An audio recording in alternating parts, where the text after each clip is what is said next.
Guys welcome to Soumya TNPSC. So இன்னைக்கு ஒரு previous year question பார்க்கலாம். ஸோ பின்வரும் நிகழ்வுகளை கால வரிசைப்படி முறைப்படுத்துக. ஸோ 4 இயக்கம் கொடுத்துருக்காங்க, குரோனாலஜிக்கல் ஆர்டர் படி நம்மளுக்கு கேட்குறாங்க. ஸோ ஃபர்ஸ்ட் ஒன் சட்ட மறுப்பு இயக்கம். ஸோ சட்ட மறுப்பு இயக்கம் எப்போ ஸ்டார்ட் பண்ணியிருப்பாங்கன்னு பார்த்தீங்கன்னா 1930 சட்ட மறுப்பு இயக்கத்தை ஸ்டார்ட் பண்ணியிருப்பாங்க. ஸோ அதுக்கடுத்து பார்த்தீங்கன்னா சிப்பாய் கழகம்.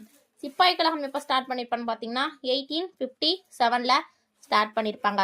ஸோ அதுக்கடுத்து தேர்ட் ஒன் பாருங்க, வேலூர் கழகம். ஸோ 1806 வேலூர் கழகம் ஸ்டார்ட் பண்ணியிருப்பாங்க.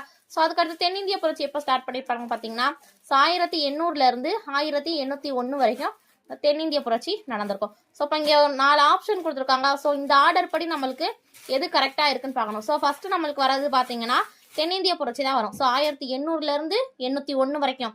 ஸோ அப்போ ஆப்ஷன் பாருங்க, சிலையும் டிலையும் ஃபோர்த் தான் ஃபர்ஸ்ட்ல இருக்கு. ஸோ அதுக்கடுத்த ஆப்ஷன் பாருங்க. ஸோ அதுக்கடுத்த ஆப்ஷன்ல 2 வேற வேறையா இருக்கு. ஸோ அதுக்கடுத்து நம்மளுக்கு 806, ஏன்னா குரோனாலஜிக்கல் ஆர்டர்ல தான் நம்மளுக்கு கேட்டிருக்காங்க. ஸோ அதுக்கடுத்து 801 அடுத்து 806 தான் வரும். ஸோ அப்போ 806 வரதுக்கான ஆப்ஷன் பாருங்க, ஆப்ஷன் டில மட்டும்தான் இருக்கு. ஸோ அப்போ மற்ற எதுலையுமே கிடையாது. ஸோ இப்போ இதை வச்சே நம்ம ஆன்சர் டின்னு போட்டுடலாம். ஸோ அதுக்கடுத்து பாருங்க, ஸோ சிப்பாய் கழகம் எப்போ நடந்திருக்கும்? ஸோ 1857 நடந்திருக்கும். ஸோ அப்போ தேர்ட் ஒன் வந்துட்டு நம்மளுக்கு 2வது சிப்பாய் கழகம் தான் வரும். ஓகேங்களா? ஸோ அதுக்கடுத்து பார்த்தீங்களா லாஸ்ட்டாக தான் என்னது? ஸோ சட்ட மறுப்பு இயக்கம் 1930. ஸோ அப்போ இதைத்தான் நம்மளுக்கு கரெக்டான ஆர்டரில் கேட்பாங்க. ஸோ இந்த மாதிரி நிறையா கொஸ்டின்ஸ் நம்ம டிஎன்பிசி எக்ஸாமில் கேட்டுட்டு வராங்க. ஸோ பிடிச்சிருந்தா லைக் பண்ணுங்க. நம்மளோட சேனல் என்ன சப்ஸ்கிரைப் பண்ணலைன்னா சப்ஸ்கிரைப் பண்ணிருங்க. நன்றி மக்களே.